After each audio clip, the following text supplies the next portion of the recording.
వారిని మాట్లాడవలసిందిగా కోరుతున్నాను. థ్యాంక్ యూ ప్రభు. కాదురా, నేను ఎంత మిస్ అయ్యానో అంటే క్షమించాలి.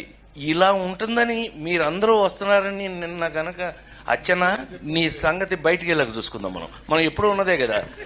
వీళ్ళందరి నుంచి పక్క తీసుకెళ్ళి అచ్చనా నేను మళ్ళీ పైకి హలో ఆయన పేరా అలిగా ఏడు ఎక్కడ లంచా అడుక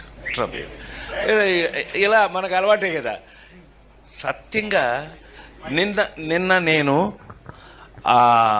ఎన్టీఆర్ అవార్డు తీసుకోవడానికి విజయవాడ వెళ్ళాల్సి వచ్చింది. చప్పట్లు కొట్టరా? బుద్ధుందా లేదా నాకు? ఎన్టీఆర్ అవార్డు అని చప్పట్లు కొట్టరా?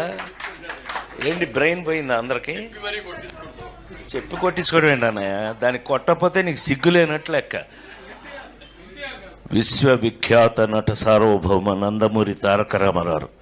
సో అది ఆ అవార్డు నిన్న ఈ సంవత్సరం అదేదో ఆ ఇంట్లో తెలుసుగా, మీ అందరికి ఐడియా ఉందో లేదో, ఎన్టీ రామారావు ఇంట్లో గొడ్ల చావిట్లో పుట్టాను నేను.